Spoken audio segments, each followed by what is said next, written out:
रविवार जो बैठक है, जो सत्संग है, ये आप लोग मैसेज में देखे होंगे कि पहले सामूहिक प्रार्थना, उसके बाद श्री रामकृष्ण वचनामृत पाठ और उस पर चर्चा, फिर थोड़ा ध्यान, फिर रामकृष्ण शरणम समूह गान, फिर प्रसाद। सामूहिक प्रार्थना में ऐसा रहेगा, उस पर भी थोड़ा चर्चा करूंगा। रामकृष्ण भावधारा में हम सब जो है, हमारे जीवन का दशा या दिशा या लक्ष्य कहे, भगवान श्री रामकृष्ण देव, माँ शारदा, स्वामी विवेकानंद, ये तीनों के। स्वामी विवेकानंद, ये वाला थोड़ा कम करो, देखो ये थोड़ा सा एक कम कर दीजिए, एक कम कर दीजिए, बस बस बस बस। स्वामी विवेकानंद श्री रामकृष्ण प्रणाम मंत्र रचना करते हैं। ओम स्थापकाय च धर्मस्य सर्वधर्म स्वरूपिणे अवतार वरिष्ठाय रामकृष्णाय ते। थोड़ा सा पीछे चलते हैं। सामान्यतः जागतिक जीवन में भी हम जब देखते हैं, सांसारिक व्यवस्था के अनुसार हमें किसी से कुछ पाना होता है। मनुष्यों का स्वाभाविक प्रकृति यही है, तो हम उससे प्रार्थना करते हैं। वो हमसे सामान्य हो, अर्थात आर्थिक रूप से, बौद्धिक रूप से, सांसारिक दृष्टिकोण से, तो हम अपनी शक्ति से उस चीज को उससे छीनते हैं। और जहां ऐसा लगता है कि हम आगे वाले हमसे शक्तिशाली हो, सामर्थ्यवान हो, तब हम झुकते हैं। ये मनुष्यों का स्वाभाविक प्रकृति है। ये संसार के हर जीव में हम देखते हैं कि जहां हमसे लगता है इस पर हम जो हम चाहते हैं उसके अनुसार विजय प्राप्त कर सकते हैं, तो हम झुकते नहीं हैं। पर जहां हमें लगता है कि हम जो पाना चाहते हैं इनके पास है, पर ये हमसे शक्तिशाली है, वहां हम झुकते हैं। या नहीं तो किसी को झुकाते हैं जब वो दुर्बल होता है, जब शक्तिशाली होता है हम उसके सामने झुकते हैं। ये मनुष्यों का स्वाभाविक प्रकृति है। जागतिक जीवन में जो भी हो, कोई भी कुछ चीज पाना चाहते हैं तो हमें सामान्य होना पड़ता है आगे वालों के पास। सांसारिक जीवन में भी हम देखते हैं, बड़ों के सामने एक समाज की व्यवस्था के अनुसार झुककर प्रणाम करना, उसका आशीर्वाद लेना, ये व्यवस्था है उन्हें खुश रखना। क्योंकि हम मानते हैं, हम समझते हैं जागतिक जीवन में कि आगे वालों को हम खुश रखें तो हमारी स्वार्थ पूर्ति होगी। ये किसी भी दृष्टिकोण से हम देखें। पर जब आध्यात्मिक की बात होती है तो उसमें भी वही चीज है कि मनुष्य जो जीव है उसका स्वाभाविक प्रकृति यही है कि जो हम चीज जागतिक जीवन में देखते हैं, आध्यात्मिक जीवन में भी वही चीज वो फॉलो करता है, क्योंकि उससे छोड़ के दूसरा उपाय उन्हें मालूम ही नहीं है। महापुरुष लोग, अवतार पुरुष लोग, ये लोग जानते हैं मनुष्यों का स्वभाव है, प्रकृति है। उसे कोई चीज पाना हो तो जागतिक जीवन में जिस व्यवस्था से वो परिचित है, उस व्यवस्था के भीतर से ले जाकर उसे उस जगह तक पहुंचा देने की दशा और दिशा बताना। एक महापुरुष लोग, अवतार पुरुष लोग भी, भगवान स्वयं आके भी यही अवस्था से हमें ले जाते, परिचित कराते हैं। तो यहां स्वामी जी हमारे सामने रखते हैं। एक तो है जो धर्म को भगवद गीता में भी पढ़ते हैं कि भगवान कह रहे हैं, कि स्वयं कह रहे हैं, भगवान कृष्ण कह रहे हैं कि यदा यदा हि धर्मस्य ग्लानिर्भवति भारत अभ्युत्थानमो धर्मस्य तदात्मानं सृजाम्यहम्। परित्राणाय साधुना विनाशाय च दुष्कृतां धर्म संस्थापनार्थाय।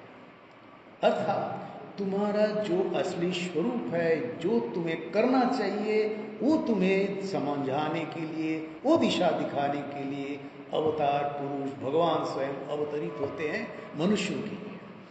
तो यहाँ कह रहे हैं कि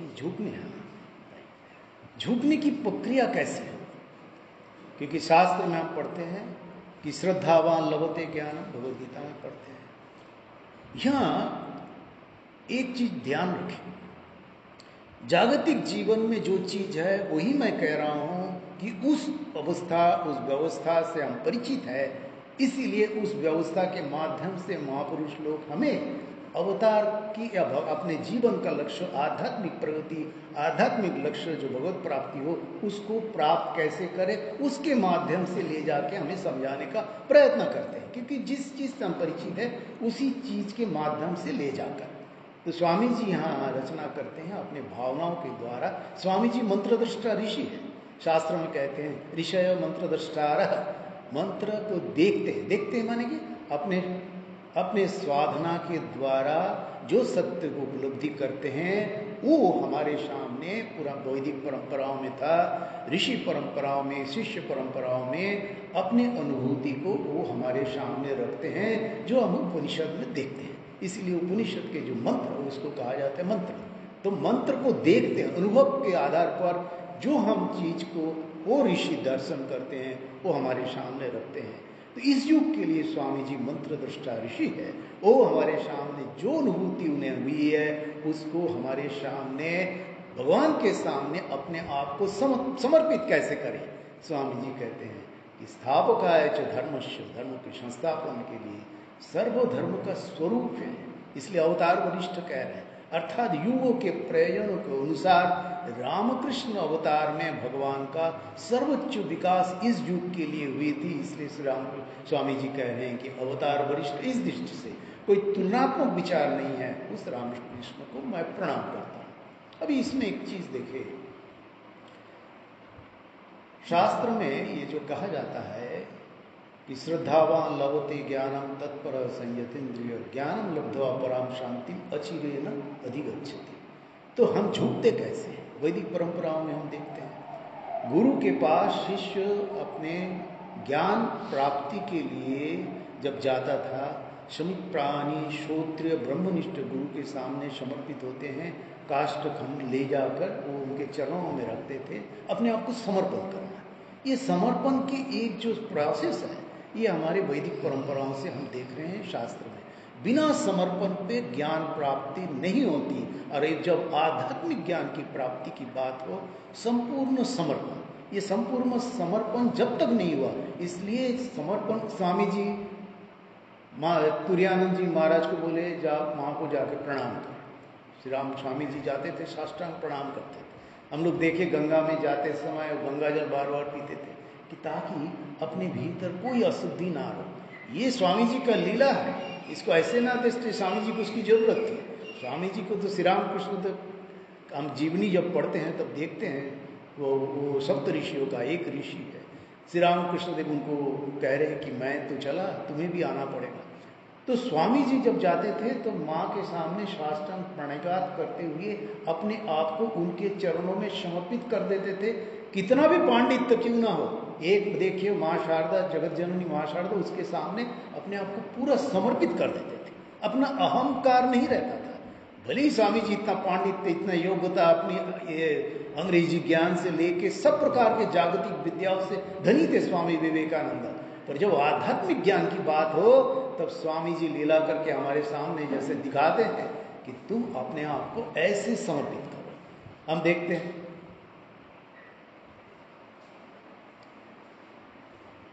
ऐसे हम देखते हैं कि कैसे समर्पित करना चाहिए अपने आप को। आपके पास भी कितना बुद्धि हो, कितना पांडित्य हो, जागतिक जीवन में आप कितने भी प्रतिष्ठित क्यों ना हो, आपको आध्यात्मिक ज्ञान प्राप्त करना हो तो अपने अहम बुद्धि को भगवान के चरणों में पहले ही समर्पित करके, हम इसके योग्य नहीं है, आप मुझे दिशा दिखाओ ताकि मैं ये आध्यात्मिक ज्ञान प्राप्त करने के योग्य बन सकूं। ये एक दिशा निर्देश इसको सदा ध्यान रखना चाहिए।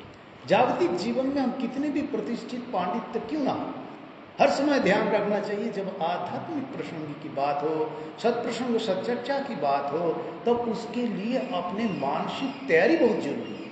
मानसिक तैयारी जब नहीं होता है तब अपने आध्यात्मिक ज्ञान, अपने जागतिक ज्ञान, अपने डिग्री, अपने बौद्धिक प्रचार प्रसार या कहे बौद्धिक ज्ञान वो सामने आके खड़े हो जाते हैं। हम अपने आप को आइडेंटिफाई कर लेता हूँ कि आईने के सामने जैसे मैं खड़ा होता हूँ तो देखता हूँ मैं ये हूँ, तो जब भी खड़ा होता हूँ मैं डॉक्टर हूँ, मैं इंजीनियर हूँ, मैं इतना पंडित हूँ, मैं इतने सामने मेरा एक योग्यता है। तो ये जो जागतिक ज्ञान के व्यवस्था जैसा है, हम कई बार हम आध्यात्मिक ज्ञान प्राप्त करने के लिए भी जब जाते हैं वही भावना साथ में रहता है। ये ध्यान रखें, अपने मन को जब हम टटोलेंगे, मन के दिशा निर्देश को, मन की प्रकृति को जब जानेंगे, तब आध्यात्मिक ज्ञान के लिए अपने आप को योग्य बनाने के लिए प्रयास करेंगे। कैसे? जब वो अहंकार रहेगा, जब तक वो अहंकार रहेगा। स्वामी जी की जब लेक्चर करने जाते थे, कई बार विदेश में देखते थे, बार बार ठीक ठाक होकर आईने के सामने खड़े हो रहे हैं, क्योंकि उनका मन ही नहीं पहुंच रहा है, क्योंकि मन ऐसे स्तर में जा रहा है ताकि अपने योग्यता, अपने संस्कृति, अपने भावना, अपने ज्ञान की उनका भान ही नहीं हो रहा है। मन कहीं लय हो जा रहा है, इसलिए बार बार उस शरीर में मन को ला रहा है ताकि मैं अपने जागतिक ज्ञान के द्वारा लोगों के सामने जब प्रवचन करूं तो जागतिक ज्ञान के सहारा ही करूं। उसके साथ हम आध्यात्मिक ज्ञान जोड़ सकते हैं। देखिए, एक चीज सदा सर्वदा ध्यान रखना चाहिए, ठाकुर माँ स्वामी जी हो या डायरेक्ट डिसाइपल्स हो, वो जो करते हैं उनके जीवन के द्वारा जो हमारे सामने रखते हैं, उसको हमको भक्तों को लीला के रूप में देखना चाहिए। उसको हम अपने बुद्धि के द्वारा उनके नजरिया को हम विश्लेषण करने का जब प्रयत्न करते हैं तो हमारी जागतिक बुद्धि ज्ञान की विकास हो सकता है, पर आध्यात्मिक ज्ञान के विकास नहीं होगा। ये 100% जान के रखें। इसीलिए हमारे मुनि ऋषियों ने आके कह दिया कि तुम अपने आप को गुरु के चरणों में जब तक अपने अहम को समर्पित नहीं करोगे, अपने अमर बुद्धि ज्ञान जो भी पांडित्य है जब तक समर्पित नहीं करोगे, तब तक तुम आध्यात्मिक ज्ञान के पहली सीढ़ी पर नहीं बैठे। इसलिए हम देखते हैं वचनामृतकार मास्टर पांडित्य में तो उनका कमी नहीं थी। जब ठाकुर के पास आते उसके पहले उनके मन जहां सांसारिक जीवन में ऐसी परिस्थिति आए कि वो आत्महत्या करने का भी सोच रहे। देखिए, जागतिक ज्ञान जो भी पांडित्य है हमारे पास, जो भी प्रसिद्धि है, वो हमारे मन को कंट्रोल करने के लिए योग्य नहीं है।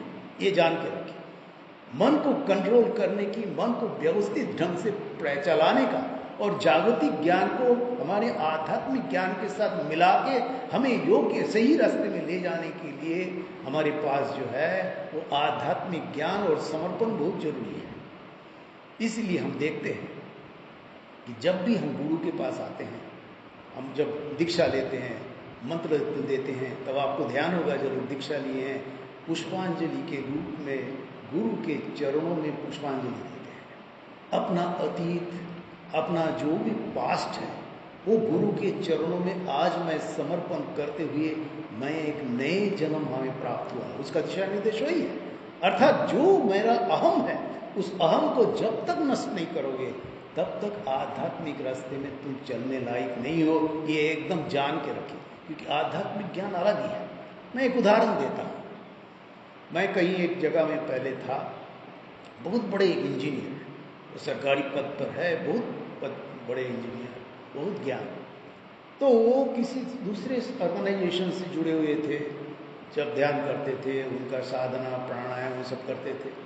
तो किसी ने कह दिया कि तुम भाई रामकृष्ण मिशन में दीक्षा लो तो तुम्हारा कुछ हो सकता है। रामकृष्ण मिशन में भी दीक्षा ले लिया, मिशन के भी भक्त है, आना जाना है, सब कुछ है, पर दोनों नाव में पैर रख के चल रहा है। कभी लगता है कि उधर भी अपने पूजा घर में ठाकुर का फोटो एक पूजा घर रखा है, उसके ऊपर में उनका ध्यान कक्ष है, जिस संस्था से जुड़ा है वो उनकी जिनको मानते हैं उनका फोटो रखा है, ध्यान वहाँ जाके करते हैं, पूजा यहाँ आके करते हैं। अर्थात उनको इतना समझ में नहीं आ रहा है। अर्जुन के जैसा लक्ष्य भेद करना हो तो आंखों में दृष्टि होनी चाहिए। आंख में आपको तीर मारो तो वो आंख में जाके उबी दे, ना कि इधर उधर। तो कभी उधर जाता है, कभी उधर जाता है। किसी भी जगह में वो स्थिर नहीं है। जब आप एक आध्यात्मिक ज्ञान के लिए एक स्वामी श्री रामकृष्ण देव जी एक उदाहरण देते हैं, आध्यात्मिक दृष्टि से हमारे दृष्टिकोण कैसा होना चाहिए। बड़े घर की बहू की तरह उदाहरण देते हैं स्वामी श्री रामकृष्ण देव। बड़े घर की बहू अपने पति के साथ उसका एक रिश्ता है, बाकी जो घर के लोग हैं उसको भी प्यार करते हैं, श्रद्धा करते हैं, देख रेख करती है, पर पति के साथ जो संबंध है वो दूसरे के साथ नहीं हो सकता। जब भी आप आध्यात्मिक प्रश्न को करो तो वो आध्यात्मिक प्रश्न को आपके जीवन के लिए ठाकुर आपके सामने रख रहे हैं, ये सोच के करना चाहिए। मैं कई बार बड़े सन्यासियों से सुना, वचनामृत जब भी पढ़ना तो सोचना कि ये तेरे को ठाकुर जी कह रहे हैं। वो किसको कह रहे हैं? कोई इतिहास नहीं है, ये ठाकुर की लीला है, ठाकुर जी जैसे मेरे लिए कह रहे हैं, ये सोच रखनी चाहिए। तो स्वामी जी जो प्रणाम मंत्र हमारे लिए रखते हैं, अपने आप को गुरु के चरणों में, इष्ट के चरणों में अपने आप को समर्पण की मंत्र के द्वारा उनको अपने से समृद्धशाली, ये मैं जो पाना चाहता हूँ उनके पास उस शक्तियाँ हैं, ये सोचते हुए स्वामी जी कह रहे हैं, स्थापकाय च धर्मस्य सर्वधर्म स्वरूपिणे अवतार वरिष्ठाय रामकृष्णाय ते। ये माँ के लिए अभिधान जी महाराज रचना करते हैं, जननीं शारदां देवीं रामकृष्णं जगद्गुरु पादपद्मे तयो श्रुत्वा प्रणमामि मुहुर्मुहुः। फिर स्वामी जी के लिए रामकृष्णानंद जी लिखते हैं, नमस्ते यतिराजाय विवेकानंद गुरवे विवेकानंद शूरये सच्चित सुख स्वरूपाय स्वामी तापहारिणे। अपने आप को कैसे समर्पण करें। उसके बाद क्या आता है? इष्ट के बाद गुरु के माध्यम से हम इष्ट से जुड़ते हैं। यद्यपि रामकृष्ण भावधारा गुरु और इष्ट में कोई भेद नहीं है। तो गुरुर् ब्रह्मा गुरुर् विष्णु गुरुदेव महेश्वर गुरुरेव परब्रह्म तस्मै श्री गुरवे नमः। देखिए कैसे बहु से हम एकत्व की ओर जा रहे हैं। मैं ये चारों, इसके बाद और एक मैं रखूंगा शांति मंत्र। तो ये चारों श्री रामकृष्ण देव, माँ शारदा, स्वामी जी, उसके बाद गुरु। जब भी हम सत्प्रश्न को सच्चर्चा करें, खुद जब ध्यान के लिए बैठे, ठाकुर को याद करें, इष्ट को याद करें, ठाकुर माँ स्वामी जी के प्रणाम मंत्र गाते हुए मन ही मन अपने आप को इष्ट के चरणों में समर्पण करें। अपने अहम को, अपने मैं मेरापन को, अपने मैं कहते हुए जो भाव आता है उसको जब तक आप नहीं समर्पित करोगे तब आपके भीतर परिवर्तन नहीं आएगा। मैं इसलिए कह रहा हूँ, मैं कहीं देखा, मैं बहुत पहले जो सेंटर में था एक जगह, एक सज्जन आए, तब उस सेंटर में तब आत्मानंद जी महाराज थे। मैं सुना आत्मानंद जी महाराज उस समय वो कोई इधर उधर जाया करते थे गांव में आसपास के। तो एक गांव में गए तो उस गांव के जो बंगाल में जैसे जमींदार होता है, बड़ा संपत्ति वाले, पैसे वाले, कई जमीन के मालिक, तो आत्मानंद जी गए, वो बैठे थे, वो बाबा जी आए, ऐसे वो मुड़ के आत्मानंद जी कुछ बोलने लगे, वो उल्टा तरफ मुंह के घूम गए। वो अहम ऐसा था जो उसको सही रास्ते से दूसरे ओर अहम वृत्ति की ओर चल ले गए। तब सत उसके जीवन के जो लक्ष्य होना चाहिए, जो मनुष्य जीवन का लक्ष्य भगवत प्राप्ति है, उस ओर जो भगवान की कृपा से जो एक उन्हें अवसर मिला वो नहीं घूम गए। समय समय की बात है। उसके बाद धीरे धीरे धीरे धीरे कुछ कुछ करके उसके जीवन में कुछ परिवर्तन आए, बाहरी परिवर्तन आए, पर अहंकार अंत तक नहीं गए।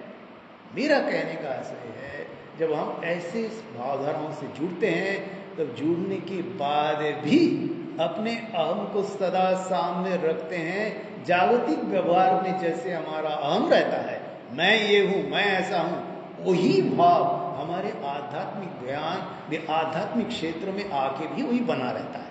तो जीवन में परिवर्तन नहीं होता है। यहाँ आके समझना पड़ेगा कि मैं जो हूँ संसार में जहाँ हूँ, जैसा हूँ, वो ठीक है, इसमें कोई बुराई नहीं है।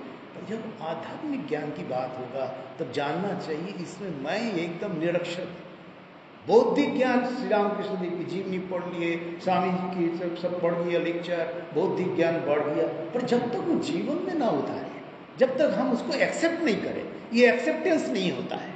ये सबसे समस्या है। जीवन में परिवर्तन करने के लिए, उस जीवन को, उस दिशाओं को ले जाने के लिए, इस भावधाराओं के अनुसार चलते हुए अपने जीवन में परिवर्तन लाते हुए आध्यात्मिक प्रगति पर चलने की जो मानसिकता है, इसके लिए अपने अहंकार को नष्ट करना बहुत जरूरी है। जब तक समर्पण नहीं होगा, साष्टांग इसमें सर्व अंग के साथ भगवान के चरणों में जब अपने आप को समर्पण नहीं करोगे, तब तक जीवन में परिवर्तन नहीं होता है। ये भी संसार की व्यवस्था के साथ, ऐसे एक व्यवस्था के साथ जुड़ते हैं, आते हैं, जाते हैं, थोड़ा सत्प्रसंग कर लिया, पर द टाइम में कुछ समय के लिए कुछ परिवर्तन होता है, फिर भी कुछ परिवर्तन कुछ चीज में अभ्यस्त हो जाते हैं। पर जब तक दृष्टि अंतर्मुखी नहीं होगा, अंतर्मुखी होते हुए जीवन के मन को शुद्ध पवित्र करने की प्रयास नहीं होगी। इसलिए हमारे शास्त्रों में कहा जा रहा है, ये क्या कहा है, असतो मां सद्गम है। इसके बाद एक है, ये हमारे जीवन का लक्ष्य क्या होना चाहिए, असत से सत्य की ओर जाना, तमसो मां ज्योतिर्गम है, अंधकार से ज्योतिर की ओर जाना। ये सब समय प्रार्थना करनी चाहिए जब हम साधना के लिए बैठते हैं। साधना के लिए, साधना को ऐसे एक्सेप्टेंस बहुत जरूरी है। हम साधना के लिए बैठते हैं, तब ये ठाकुर माँ स्वामी जी को प्रणाम करने के बाद अपने जीवन का लक्ष्य, उद्देश्य क्या है, हर मुहूर्त तो याद करना चाहिए। हम किस एज में है वो महत्वपूर्ण नहीं है, पर हम क्या स्वीकार कर रहे हैं, क्या हम चाहते हैं, उस चीज के प्रति श्रद्धा और समर्पण है कि नहीं, ये महत्वपूर्ण है। तो ये इसीलिए हमारे वैदिक परंपराओं में ऋषि और शिष्य दोनों बैठते हुए अपने लक्ष्य को याद करते थे। ओम असतो मां सद्गमय, तमसो मां ज्योतिर्गमय, मृत्युर्मा अमृतम। मृत्यु से अर्थात जन्म मरण चक्र से बार बार जो परिवर्तन होता है, उससे अमृत को ओर जाने का, उसके बाद ये प्रार्थना भी करनी चाहिए जो हमारी स्वार्थपर भावनाओं से हमें ऊपर उठाता है। हमारे मुनि ऋषियों ने जो करके गए हैं वो ऐसे नहीं किए, मनुष्यों की मानसिकता से वो परिचित थे और वो मानसिकता का कैसे परिवर्तन करना है उसे, उसके लिए उन्हें दिशा निर्देश दे के गए थे। वहाँ कह रहे हैं कि क्या प्रार्थना करनी चाहिए हमें, और सदा सर्वदा साधना के लिए जब बैठते हैं, वो बैठ के बस राम राम करके अपना मंत्र 108 बार घुमा दिया, जीवन में परिवर्तन नहीं होता है, अभ्यास में परिवर्तन होता है। तो अभ्यास जो है वो अभ्यास के साथ जब मन नहीं जुड़ेगा तो अपने संस्कार में परिवर्तन नहीं होता। ये चीज जान के रखें, कितना भी हम आए, कितना भी कुछ कर लिया, जीवन में परिवर्तन नहीं होता, ये हम देखें। और ये सामान्य परिवर्तन, दीक्षा भी ले लेते हैं, पर व्यवहार व्यवस्था के नाते, पर जीवन में, भावनाओं में परिवर्तन वही अहम रह जाता है। इसलिए प्रतिदिन जब हम साधना के लिए बैठते हैं, उसके बाद जब प्रणाम मंत्र आदि करने के बाद ये मन ही मन दिल से प्रार्थना करनी चाहिए सबके लिए। इससे क्या होता है, ये जाति बोध, अहम बोध, अपने भीतर जो अहंकार बोध है, हम इसमें संपत्ति की मालिक है, मेरा ये अर्थ है, और दूसरे को छोटा देखना, ये हमारे देश की व्यवस्था में हम देखते हैं। ये इतना जाति भेद, एक दूसरे को छोटा मानना, इसको कैसे नष्ट करें।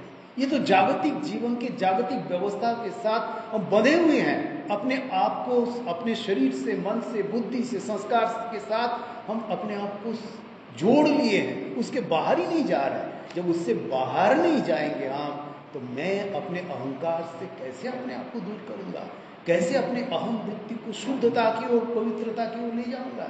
इसलिए प्रतिदिन साधना के समय आप अपने गुरु ने जो पुस्तिका दी उसमें लिखा हुआ है, उसका अलग भावनाओं के साथ लिखा हुआ पाएंगे, तो सब समय प्रार्थना करनी चाहिए। ओम सर्वे भवन्तु सुखिनः, सर्वे सन्तु निरामयाः, सर्वे भद्राणि पश्यन्तु, मा कश्चित् दुःखभाग् भवेत्।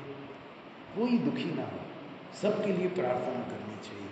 इससे जागतिक जीवन में जो श्रेष्ठता बोधरूप अहंकार है वो नष्ट होगा। जागतिक व्यवहार एक प्रकार है, पर जागतिक व्यवहार में रहते हुए अपने आप को दूसरे से श्रेष्ठ मानने का जो भ्रम, और वही भ्रम आपको माया में फंसा के रखे, ये जानना जरूरी है। क्योंकि ये मन की मानसिकता की सूक्ष्म सूक्ष्म छोटे छोटे चीज पर जब हम नजर नहीं देंगे, तब वो बुद्धि का पांडित्य कोई काम का नहीं रहेगा। इसलिए जो साधक है, जो भक्त है, वो कर्मयोगी हो, भक्त हो, ज्ञानी हो, योगी हो, सबके लिए हुई है। मन को मारना, मन को समर्पण करना। योगी कहते हैं कि मन को चित्त वृत्ति निरोध, योग चित्त वृत्ति निरोध। चित्त की वृत्तियां जब हम नष्ट कर देते हैं, निरोध कर देते हैं, रोक देते हैं, वो योग की साधना है। और जब अहम ब्रह्मास्मि कहते हैं, अपने मन के उठने वाले विचारों को रोक देते हैं और नेति नेति करते हुए अपने अहम को नष्ट करते हैं, तब हम उस ज्ञान में प्रतिष्ठित होते हैं। उस ज्ञान में जब प्रतिष्ठित होते हैं तब अहम ब्रह्मास्मि। कहने का आशय है, जब भी साधना जागृति जो भी कुछ पांडित्य है एकदम जान के रखे। हम सुने महापुरुष लोगों से, बड़े बड़े साधुओं से, वो कहते हैं, हम लोग जब एक साथ बैठते हैं तो इसमें कहते थे, देखो तुम्हारी साधना बहु से एकत्व की ओर जाना। पहले बहु से एक में जाओ, एक से वो एक को भी मार दो। कैसे? और वो साधना कैसे? बहुत संसार है। हम जब ध्यान के लिए बैठते हैं क्या करते हैं? आंख बंद करते हैं। बहु देखना नहीं है, क्योंकि बहु मतलब यही माया। हमने देख रहे हैं, हमारी दृष्टि से संसार ये है। 50 चीज हम देखते थे। साधक कहते हैं, हमारे ऋषि मुनि ऋषि कहते हैं, भाई तुम्हें एक की ओर जाना है और एक के बाद जाके अपने अहम वृत्ति को वो विराट ब्रह्म में विलीन करना है, तो पहले ध्यान करो, आंख बंद करो और बहु से अपने आप को शरीर में लाओ, एक में लाओ। ये जब ध्यान की प्रक्रिया में मैं इस पर चर्चा करूंगा। तो एक में जाओ, उसके बाद एक में जाते हुए कहीं ना कहीं मन को एक जगह में निवेश करो, एक जगह में उसको स्थिर करो। वो एक प्रक्रिया अलग अलग बताते जाए। उसके बाद कहाँ करो कि मन बहु में लिप्त है, तो जब तक तुम एक की ओर नहीं जाओगे, इसलिए इष्ट दे दिया, मन को इष्ट में लगाओ। उसके बाद मन को इष्ट में से भी विलीन कर दो। ये प्रोसेस है। तो बहु से एकत्व की ओर जाना हमारी साधना की उद्देश्य है। और इसमें शास्त्र श्री रामकृष्ण देव जैसा कहते हैं कि भक्तों को भगवत प्रसंग करना चाहिए। अच्छा, भगवत प्रसंग करने से क्या होता है? भगवत प्रसंग को प्रतिनियत करना चाहिए, सदा सर्वदा करना चाहिए। और भगवत प्रसंग जब नहीं हो रहा है तो मन को भगवान में लगा के रखना चाहिए। तो हमारे सामने सांसारिक जीवन में जब हो, उसमें कोई मनाही नहीं, हम कहाँ हैं, किस स्थिति में है। पर देखिए, आप कहाँ हैं वो मुख्य नहीं है, पर आपके मन कहाँ है वो मुख्य है। मन संसार में है तो आप संसारी है। पर श्री रामकृष्ण देव हमें कहते हैं कि भक्त जो है वो संसारी नहीं है, वो गृहस्थ भक्त। जब भी देखिए उदाहरण उत्तर देते, गृहस्थ भक्त। तो गृहस्थ भक्त कैसे होते हैं ना, गार्हस्थ धर्म को जो पालन करते हुए अपने जीवन को लक्ष्य निर्दिष्ट किए हैं और वो भगवान पे अपने आप को समर्पित करना चाहते हैं, वो गृहस्थ भक्त है। तो कैसे करें, इसमें कह रहे हैं एक प्रोसेस बताया गया है। बहु से एकत्व की ओर जाते हैं। तो हम रामकृष्ण भावधारा में हैं, तो इसलिए ठाकुर माँ स्वामी जी को प्रणाम करते हुए उसके बाद गुरु को प्रणाम करते हैं। उसके बाद अपने जीवन का लक्ष्य उद्देश्य क्या है? श्री रामकृष्ण देव भगवत प्राप्ति, अर्थात असत से सत की ओर जाना। असत माने संसार असत है, असत माने जो सत नहीं है, सदा परिवर्तित होता है, वो असत है। पर उस दृष्टि से नहीं, संसार में सब चीज में भगवान विराजमान है, पर हमारे वो बोध नहीं है, इसलिए हम सोचते हैं कि ये संसार है। अर्थात जो, इसलिए श्री रामकृष्ण देव कह रहे हैं, संसार को जिस दृष्टि से रंग में तुम अपने आप को मन को रंगाओगे, उसी रंग का होगा। संसार को हम संसारी भोग की दृष्टि से देखें तो हमारे लिए भोग है, वो हमें माया के बंधन में बांधेगा। पर हम संसार को सोचेंगे ये हमारी भगवत प्राप्ति के उपाय है, तो हमें माया के बंधन में नहीं बांधेगा, तो हमें भगवान के साथ जोड़ेगा। जो भी करो, यद करोषि, श्री रामकृष्ण ने भगवान कृष्ण इसलिए कहा, यद करोषि यदस्नाशी यज्जोषि ददाशी यद तपस्वी कौन्त्य तत्पुरुषो मदर्पण। ये समर्पण बुद्धि से जब हम करते हैं, जो भी कुछ करते हैं, तो संसार में आप रहते हुए जो भी कुछ कार्य करते हैं, इवन कि संसार के भोग भी कर रहे हैं, भगवान के लिए मैं कर रहा हूँ, ये पूजा के रूप में समर्पण बुद्धि से कर रहा हूँ, ये बोध होना चाहिए। उसमें अहम वृत्ति नहीं रहती, ये जान के रखें। जहाँ मैं कर रहा हूँ और मेरे जैसा कोई नहीं कर सकता है, मैंने ऐसा किया, मैंने ऐसा किया, ये भ्रम हमें भी हो जाता है। इसलिए जान के रखिए, इसमें श्री रामकृष्ण भावधाराओं से जब हम जुड़े हैं रामकृष्ण भावधाराओं के अनुसार जाते हुए अपने जीवन के चरम और परम परिणति प्राप्त करने के लिए, तब कौन कहाँ है, हम किस पेशे में हैं, कैसे कपड़े पहने हुए वो मुख्य नहीं है। सांसारिक व्यवस्था के अनुसार हम चलते हैं, पर इस कपड़े पहने हुए भी हम अति संसारी हो सकते हैं, अति अहंकारी हो सकते हैं। अपने बुद्धि, विवेक, विचार, अपने पांडित्य को दिखाने का एक प्रयास हम छोड़ते हैं, एक मुहूर्त हम नहीं छोड़ते। हर समय दिखाते हैं कि देखो मैं ऐसा हूं, देखो मैं ऐसा हूं। उसका मतलब वो माया में वो भी फंसे। हम आपको उसको श्रद्धा करते हैं, करना भी चाहिए, क्योंकि हम जब भी दूसरे के लिए श्रद्धा नहीं होगी तो हमारे मन की पॉल्यूशन का वो कारण बनेगा। थोड़ा सा पानी पीने का, तो कैसे वो कारण बनेगा? क्योंकि देखिए, जैसे हम दूसरे को देशलाई जो है वो पहले अपने आप को जलाते हैं, उसके बाद दूसरे को जलाते। तो मेरा एक विशेष निवेदन, आप लोग ऐसा करते ही हैं, पर व्यवस्था के नाते मैं उसको आपके सामने रखना हर समय अपने आप को भगवान के साथ जोड़े रखने के लिए अपने अहम वृत्ति, अपने जागतिक वृत्ति जो है, अपने जो परिचय है उसको नष्ट करने का प्रयत्न करें, तभी जीवन में परिवर्तन होगा। नहीं तो बिल्कुल परिवर्तन नहीं होगा, हम जे के से वैसे ही रह जाएंगे। आप जैसे घर में अपने बिल्डिंग बनाते हैं, बिल्डिंग में रिपेयरिंग करते हैं, पुताई करते हैं, सुंदर दिखता है और हम उसमें मोहित होते हैं, उसी प्रकार हम अपने शरीर को भी बाल काला और सफेद हो गया तो काला कराते हैं, पर असली स्वरूप वो नहीं है। उसी प्रकार मन भी वैसी है, मन को हम छलावा भ्रम में रखे हुए हैं और मन रखते हुए ऐसा लग रहा है कि मेरे जीवन में आध्यात्मिक प्रगति हो रहा है। और जब तक अपने जागतिक व्यवस्था, जागतिक जो हमारी अवस्था है, उस चीज को भगवान के चरणों में नहीं समर्पण करोगे, तब तक जीवन में परिवर्तन नहीं होता है। और परिवर्तन होगा तो अपने आप समझ जाएंगे मन में कौन विचार आ रहा है, आपके डोमिनेंट थॉट क्या है। जब आप घर में अकेले रहते हो, अकेला रहते हो, तो मन में कौन से प्रकार के विचार बार बार आके खड़े हो जाते हैं, वो एक्चुअली आप हैं। दूसरे के सामने जो मैं अपने आप को दिखाने का प्रयत्न कर रहा हूं, वो नाटक एक्चुअली आप अपने आप नहीं हो। ऐसे मैं कई बार महात्माओं से भी सुना, कई बार जैसे मैंने कहा मैं क्या हूं, नहीं हूं, मैं आपके सामने मैं अपने आप को कैसे रूप में रख रहा हूं, वो मैं नहीं हूं।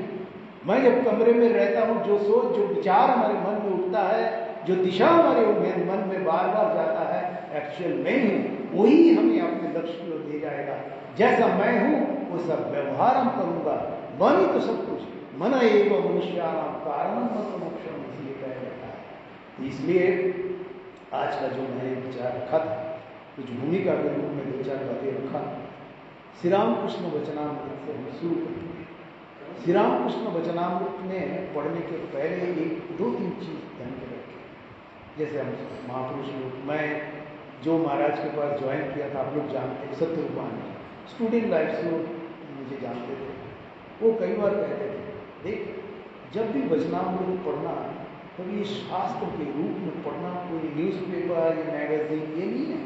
ये आध्यात्मिक पथ में चलने वाले आध्यात्मिक प्रतीक जो पथिक है, उसके जीवन के दशा और दिशा निर्देश करता है। और जब भी पढ़ना और सोचना कि ठाकुर जैसे तुझे बता रहे हैं, किसको बता रहे हैं, नहीं बता रहे, कैसे हुआ, कहाँ हुआ, वो इतिहास है। उस इतिहास को हम उस दृष्टि से पढ़े, बौद्धिक विकास हो सकता है, पर जीवन में परिवर्तन नहीं होगा। ये एकदम 100% जान के रखना है। तो देखिए, जब भी हम ऐसे आध्यात्मिक ग्रंथ पढ़ते हैं, हमारी सनातन परंपराओं कहे, वैदिक परंपराओं कहे, एक व्यवस्था ये रहता है। जैसे वैदिक युग में गुरु और शिष्य जब बैठते थे, वो भगवान के पास प्रार्थना करते थे, अपने अहम को नष्ट कर, और हम जो पाना चाहते हो वो मुझे देव। वो इष्ट को मानते हैं तो भगवान से, नहीं तो वो अपने सर्वशक्तिमान इष्ट जो सच्चिद आनंद स्वरूप ब्रह्म है, उसके पास प्रार्थना करते थे। क्या करते थे? दोनों बैठ के कहते थे, ओम सहना भवतु सहनो भुनक्तु सह वीर्यं करवावहै तेजस्विनावधीतमस्तु मा विद्विषावहै।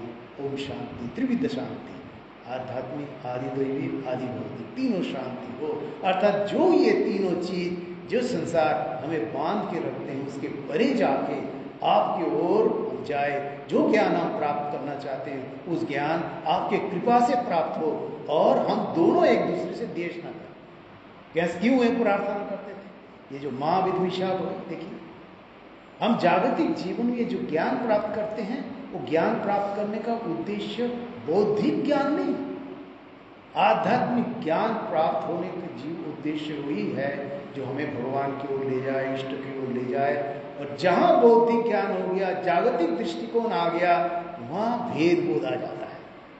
शिष्य ज्यादा जान लिया, सोचते कि मैं गुरु से विशेष हो गया, वो हम उसको पतन का कारण होगा, खींच के नीचे उतारेगा, वही हाल। इसीलिए उसमें बड़ा सचेत होना चाहिए। तो यहाँ वचनामृत, श्री रामकृष्ण वचनामृत जो है, इस वचनामृत में एक जो हमारी परंपरा है, पहले प्रणाम मंत्र के बाद कई बार मंगलाचरण करते हैं, अर्थात मंगलाचरण का ये हम वचनामृत में पढ़ेंगे। उसमें मंगलाचरण है, तब कथामृतम तप्त जीवनम कवि विरीरितम कल्मषापहम श्रवण मंगलम श्रीमदातकम भूरि गृणंती भूरिदा। इसको याद कर लेना चाहिए। याद आपको बौद्धिक ज्ञान है, पर आध्यात्मिक ज्ञान के लिए याद हम कैसे करें, इस पर थोड़ा सोच विचार। इसलिए हमारे शास्त्र में कोई भी ज्ञान प्राप्ति करती है, श्रवण मनन निधिध्यासन, सुनना, उसको मन में चिंतन करना, सुनना तब बहु है, मन में चिंतन करना तो एक में आया, और ध्यान करते हैं अपने अहम वृत्ति को नष्ट होता है। कैसे? ये तीन चीज जान के रखें। ये बौद्धिक ज्ञान, इसीलिए शास्त्र पढ़ना जरूरी है। शास्त्र पढ़ना जरूरी है ताकि हम उस ज्ञान के माध्यम से हम जिस दिशाओं में जा रहे हैं, सही है कि गलत है, ये हम समझ सकते हैं। वो बौद्धिक ज्ञान हमारे किस काम इतना ही है। इसलिए यहाँ पर हमें पढ़ते हैं, जब मंगलाचरण करते हैं, देखिए इसमें भी कोई बात है। ये पहला मंगलाचरण जो है ये गोपी गीत का अंश है भागवत में। तो उसमें भगवान जब गोपियों के साथ रास लीला कर रहे, संक्षिप्त में जाता है उसमें, तो अचानक भगवान अंतर्ध्यान हो जाते हैं। तब उस विरह से, ये सब आप जानते ही, आप सब विरह से गोपियां भगवान की स्तुति करते हैं, गान करते हैं। तो गोपी गीत के नाम से उसका अंश है ये तब कथामृतम। ये तब भगवान की कथा अमृत, अमृत स्वरूप कथा। और अमृत का उद्देश्य क्या है? क्योंकि हम सब अमृत पाना चाहते हैं, हम सब सच्चित आनंद को पाना चाहते हैं। संसार में भी हम सदा बने रहना चाहते हैं, कोई मरना नहीं चाहते। देखिए मरने के बाद भी हमारा एक परंपरा व्यवस्था है, मरने के बाद भी अपने नाम को बनाए रखने के लिए कई बार मूर्ति बना देते हैं। कई बार वो हमारी व्यवस्था है। कई बार अपने नाम, किसी के नाम से एक पंखा भी देगा तो पंखे में नाम लिखवा देते हैं, और वो नाम एक ब्लेड में नहीं, मैंने ऐसा देखा, तीनों ब्लेड में नाम लिख दिया। वो घूम रहे, कब का वो चले गए और वो नाम घूम रहे हैं। तो ये हमारी प्रकृति है, हम सदा बने रहना, खराब अच्छे की बात नहीं, सदा बने रहना चाहते। और ये कहते हैं कि कई बार महाराज, और देखिए कैसे जागतिक बुद्धि मनुष्य में कैसे, ये कहने का असर ये है, कोई निंदा नहीं, पर इस चीज में सावधान हम कैसे रहे। मैं जयपुर में था तो वहाँ किसी ने फॉरेन डोनेशन, ये होता है, इसमें कोई खराबी नहीं। मैं कह रहा हूँ जस्ट इंट्रोस्पेक्शन, आत्मविश्लेषण, सावधानी कैसे हम रखें। तो डोनेशन दिया है कुछ 3 लाख कुछ था, तो उन्होंने शर्त रखे कि इस हर साल एक हमारे जिसके नाम से हम डोनेशन दिए हैं उनकी मृत्यु के वो इस डेट में उनका शरीर चला गया था, तो उस डेट के आसपास प्रोग्राम आपको करना पड़ेगा स्वामी जी के नाम से, तो बस नाम बने रहेगा। तो हर साल करना, उसे लिखित रूप से ले लिया था, ऐसा कुछ था। तो हर साल होता है, आज भी होता है। तो अर्थात कहने का असर ये है कि हम सदा सर्वदा हम रहना चाहते हैं, सत बने रहना चाहते हैं, पर ये भ्रम में रहते हैं कि संसार में जो सृष्टि हुआ है, ये हमारी सृष्टि जो भी होता है वो नष्ट एक ना एक दिन होगा ही। एक जायते वर्धते अपक्षीयते नष्ट, ये प्रक्रिया के भीतर जाएगा ही। हम उसको मान नहीं पाता है। क्यों मान नहीं पाता है?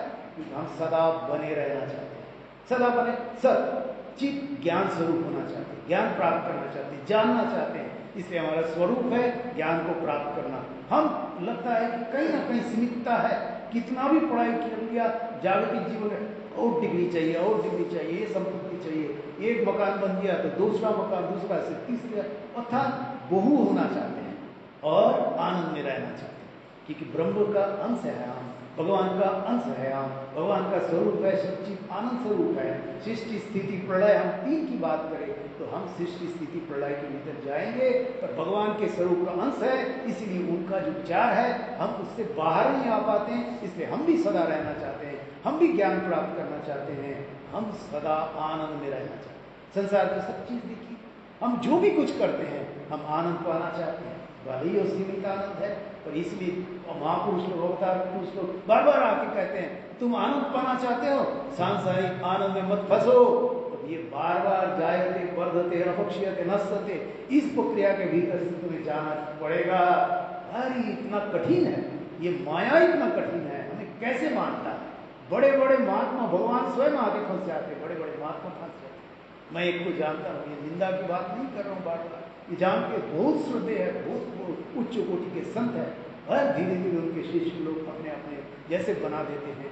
वो बड़े एक समय जंगल अमरकंटक में बड़े तपस्या करते थे, एकदम पानी बरसात धूप कुछ नहीं, बस कोविड पहन के बड़ा साधना करते थे, बहुत सिद्धाई प्राप्त हो। कहने का आशय ये है, कोई इंडिविजुअल की बात नहीं, कैसे फंस सकते हैं हम, ये पहनते हुए भी त्याग करने की प्रयास में चलते हुए भी एक साधना है, ये भी एक यात्रा है। यात्रा में कई प्रकार की चीज हम देखते हैं, कई बार कोई चीज देख के, रूप देख के, रस देख के, आनंद देख के हम फंस जाते हैं, तो उसके बाद साधना में कुछ सिद्धाई आ जाता है। और सिद्धाई में कैसे सावधानी होना चाहिए, श्री राम कृष्ण देव अपने लीला के द्वारा हमारे सामने रखे। श्री राम कृष्ण देव दक्षिणेश्वर में अपने कमरे में एक रात देखते हैं भक्त लोग, वो अपने खटिया के चारों ओर दौड़ रहे हैं, घूम रहे हैं, तो थू कर रहे हैं। तो भक्त लोग वहां देखे, बोले क्या बात है, ठाकुर समझ कुछ बोल नहीं पाए। बाद में सब आप लोग जानते ही, कहा ठाकुर आप क्या कर रहे हैं, बोले माँ ने टोपी भरकर हमें सिद्धाई देना चाहती थी, मुझे वो नहीं चाहिए था, तो मैं इसलिए भाग गया। श्री राम कृष्ण की लीला, ठाकुर को जरूरत नहीं था ये दिखाने का, क्योंकि भगवान लीला करने के लिए आए हैं, भक्तों के लिए, भक्तों के जीवन के दशा दिशा क्या होना चाहिए उसको दिखाने के लिए हमारे सामने आए हैं। इसको इस दृष्टि से शास्त्रों को पढ़ना चाहिए, और वो अपने जीवन में तभी परिवर्तन होगा जब इसको देखते हुए हम अपने साथ उसको मिलाते हुए अपने जीवन के दशा और दिशा को निर्दिष्ट करेंगे, मन से उसको स्वीकार करेंगे, श्रद्धा के साथ अपने अहम को समर्पित जब तक नहीं करेंगे तब तक जीवन में परिवर्तन नहीं होगा। ये जान के रखिए, आप किस अवस्था में हैं, किस जात में हैं, किस आपका परिचय है जागतिक जीवन में, आप सन्यासी हो, गृही हो, संसारी हो, वो मायने नहीं रखता है, आपका मन कहाँ है वो मुख्य है। इसलिए सन्यासी होते हुए भी कई बार हम अपने साधन पर से विच्युत हो सकते हैं, ये सावधान सावधान। इसलिए सुरक्षाधारा निशिता दुरतया दुर्गम पद कि संसार आप व्यस्त जीवन में रहते हुए भी आप जब साधना में अग्रगति पाना चाहते हो, मन में कई बार हम गिर जाते हैं, ये जान के रखे वो तलवार के धार पर चलने का, वो तलवार के धार में चलते हम बच सकते तभी जब हम अवेयर रहे, सचेत रहे, मैं कौन हूं, मैं क्या पाना चाहता हूं, मुझे क्या करना चाहिए, क्लियर कॉन्सेप्ट होना चाहिए एकदम, मुझे ये पाना चाहिए, ये चाहिए, ये चाहिए, और ये चाहिए, ये चाहिए, ये चाहिए। ये जागतिक जीवन की जो आपका अवस्था है, जो व्यवस्था है, जो आपका परिचय है, वो विशेष सहायता नहीं कर सकता है, पर उस अवस्था को आप भगवान के साथ जोड़ते हुए अपने मन को भगवान के रंग में रंगा जब देंगे तब जीवन में परिवर्तन होता है, ये जान के रखें। इसीलिए जागतिक व्यवस्था के अनुसार आप सन्यासी हो,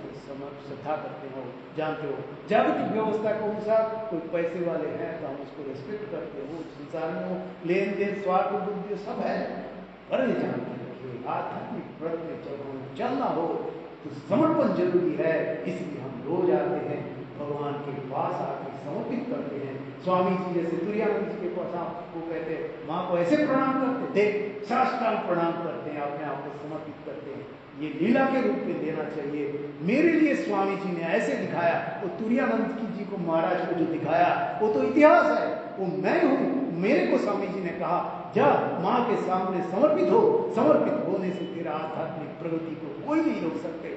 और मैं ये विश्वास रखूं कि मैं माँ के शिष्य हूँ, ठाकुर के शिष्य हूँ, ठाकुर ने मुझे स्वीकार किया, इसीलिए मुझसे भी हो सकता है।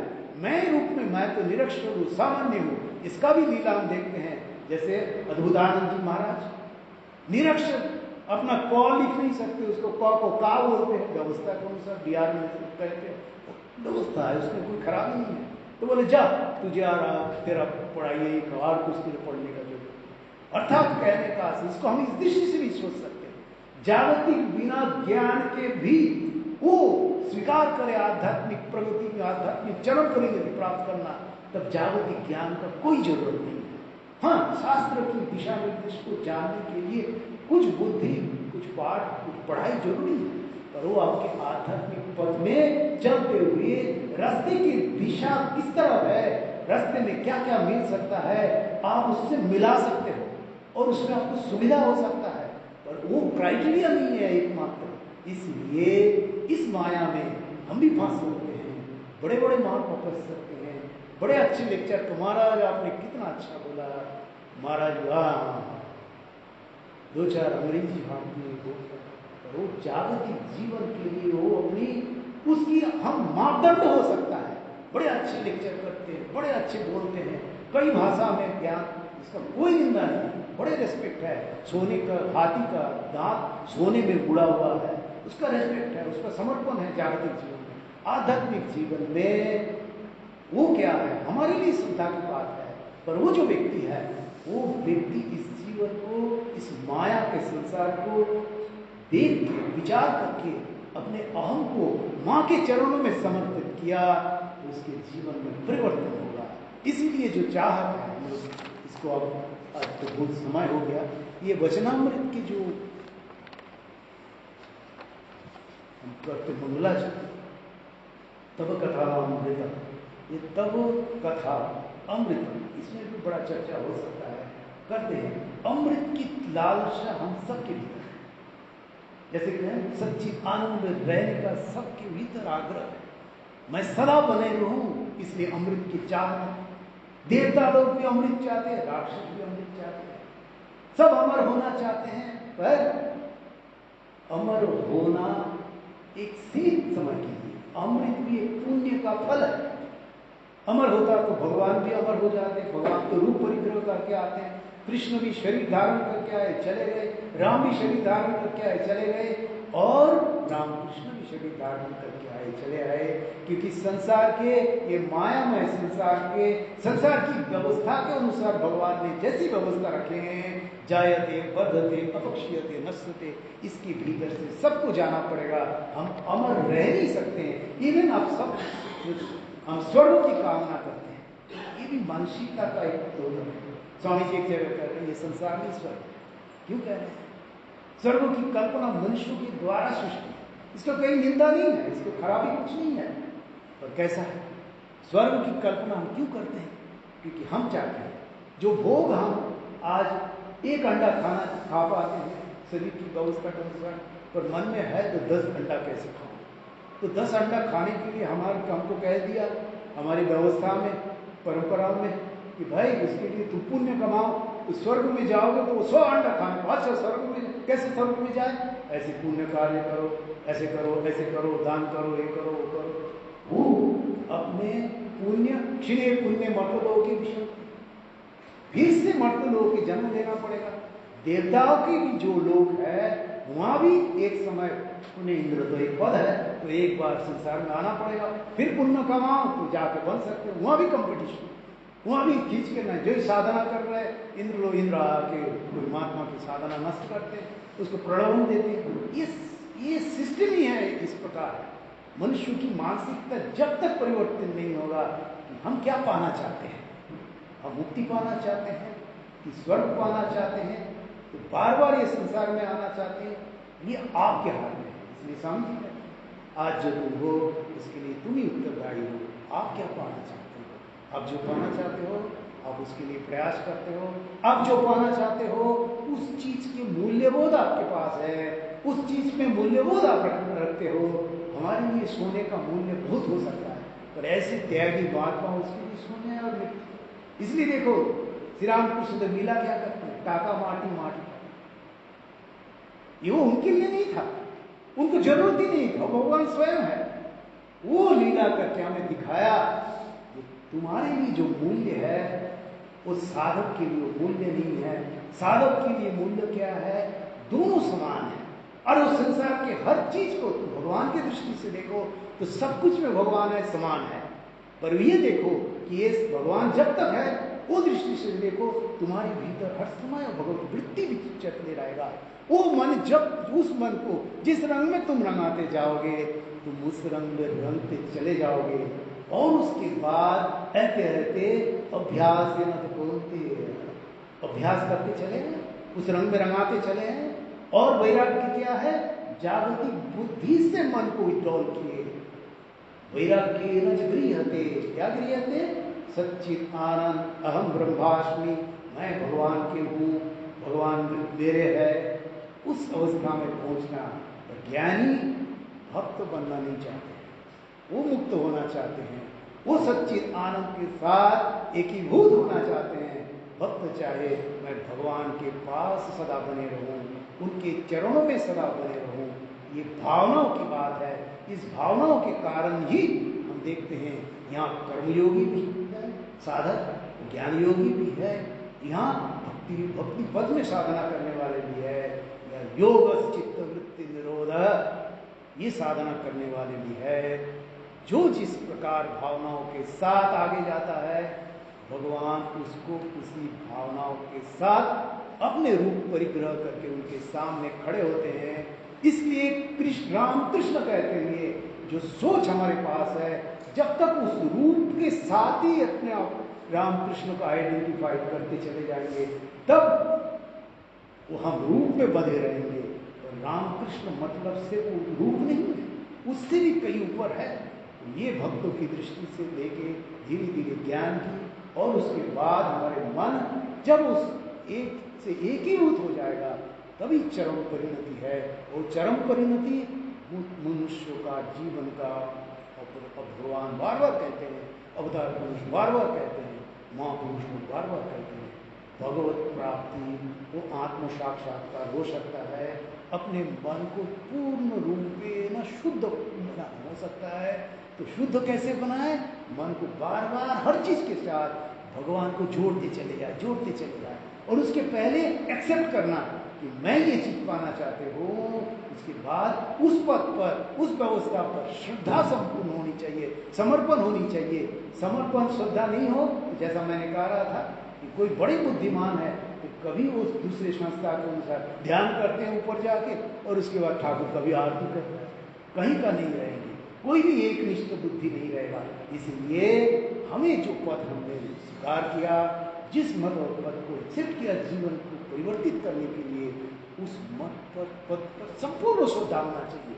आपके 50 चीज पर श्रद्धा ना हो, आपके कोई महात्माओं के पर श्रद्धा ना हो, ठाकुर और ठाकुर के भावना, ठाकुर के विचारों पर संपूर्ण समर्पण हो।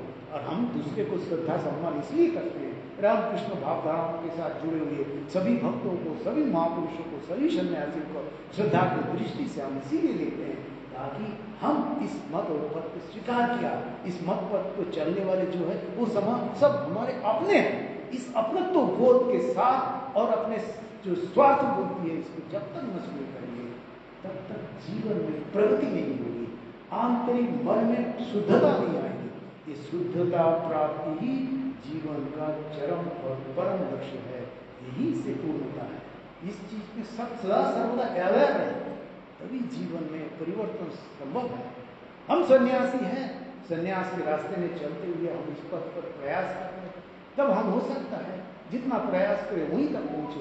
अब गृहस्थ जीवन में रहते हुए भी हमसे श्रेष्ठ बन सकते हो। श्री रामकृष्ण देव की जीवनी जब पढ़ते हैं, कितने भक्त, गृहस्थ भक्त उसे जाके मास्टर को जाके मिशन के सन्यासी लोग प्रणाम करते थे, ब्रह्मचारी लोग प्रणाम करते थे, क्योंकि वो उन्हें ठाकुर ने चुना था। अपने लीलाओं को हमारे सामने रखते हुए वो अपने जीवन को समर्पित करते हैं। एक बात कहते हुए विचार को समाप्त करूंगा। श्री रामकृष्ण देव के जीवन को जब हम पढ़ते हैं, देखते हैं कितने लोग ठाकुर के जीवन की घटनाओं को लिखना शुरू किया। ठाकुर ने माना कि शिवानंद जी महाराज ने भी किया था, बाद में वो गंगा में फेंक दिया। ठाकुर ने कहा कि इसके लिए कोई और है, मास्टर मास्टर बाद में होंगे। मास्टर मास्टर के जीवन को मैं शुरू में कहा आत्महत्या करने के लिए जाते हैं, इसको लीला की दृष्टि से। जब मास्टर मास्टर पांडित्य में बहुत हेड मास्टर, कितनी पांडित्य था उस पांडित्य को मैंने मानो मार दिए, अपने आप को आत्महत्या करते हुए जब समर्पित कर दिए, तब ठाकुर उन्हें स्थान दिया, ठाकुर के पास आए। तो जब तक मैं अपने अहम को नष्ट करते हुए, समर्पित करते हुए भगवान के चरणों में अपने आप को समर्पण नहीं करोगे, तब तक ठाकुर के कार्य के लिए अपने आप को योग्य नहीं पाओगे। व्यवस्था कहने पे हम कुछ कुछ कर देते, तो जीवन के साथ साथ बाहरी परिवर्तन के साथ साथ आंतरिक परिवर्तन के लिए, जैसे मास्टर महाशय को, उस घटना को हम लीला के रूप में देखें कि मास्टर महाशय अपने आप को समाप्त करना चाह रहे थे, मर ही गए, माने उनको मार ही देते, ठाकुर ने खींच लिया, अपने कार्य के लिए उन्हें चुन लिया।